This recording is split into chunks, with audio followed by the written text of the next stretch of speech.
বল কি বলবি? বলার কিছু থাকলে তোমাকে বাড়িতেই বলতে পারতাম, এখানে ডেকে আনতাম না। তাহলে তোমার কাছে আমার কিছু চাওয়ার আছে। আমি কখনো কিছু তোমার কাছে চাইনি দাদা। চাওয়ার দরকারও পড়েনি। তুই কোনো কিছু চাওয়ার আগে আমি তো তোকে সবই দিয়েছি।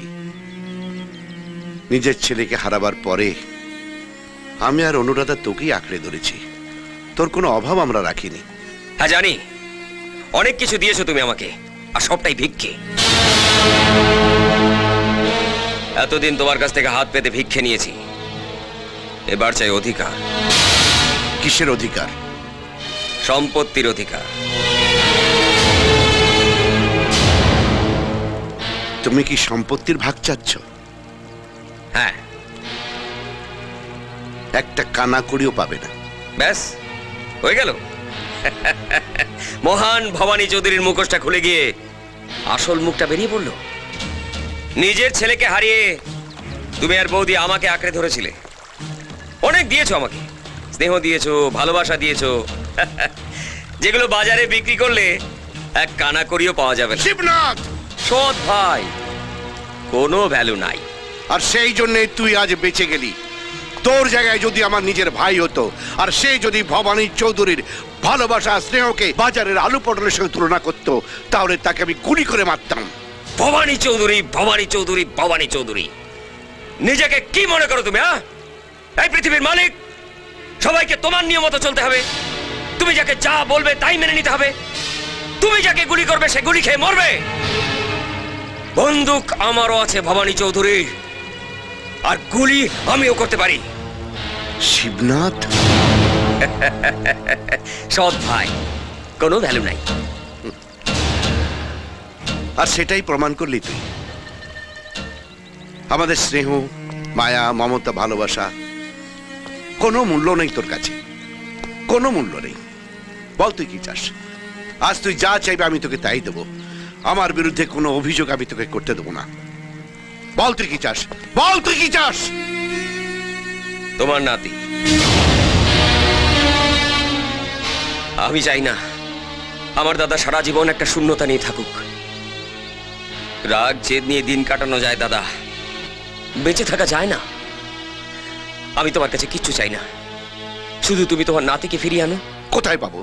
কোথায় পাবো আমি তাকে? সে কি আছে আমার সামনে? আছে,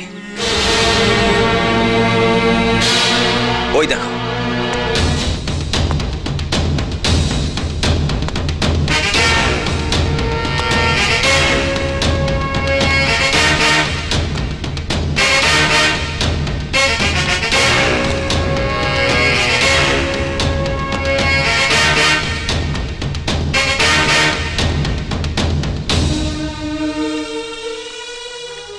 রাজই তোমার নাতি দাদা, আমাদের রিনার ছেলে।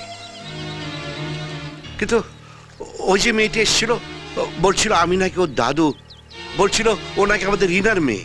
আমি যাকে তাড়িয়ে দিয়েছিলাম। ওটা ছিল দুর্গাচরণের আরেকটা চাল। বাজার থেকে একটা মেয়েকে তুলে এনে নাতনি বলে তোমার কাছে গছাবার চেষ্টা করেছিল, যাতে ওকে দিয়ে সহজেই তোমার সম্পত্তিটা হাতিয়ে নেওয়া যায়।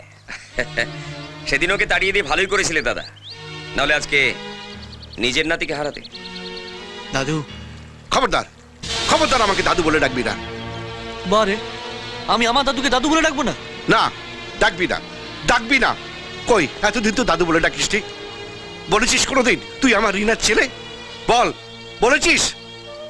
ভয় বলিনি দাদু। তুমি যদি আমাকে তাড়িয়ে দাও,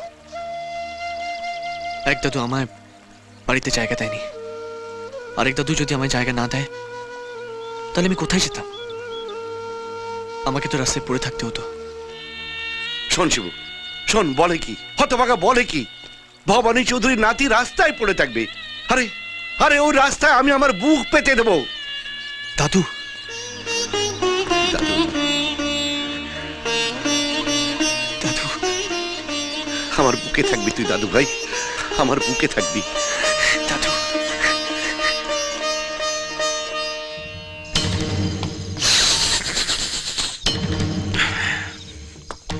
এবারে পাঁজি দেখে একটা ভালো দিন বার করো সুবলদা।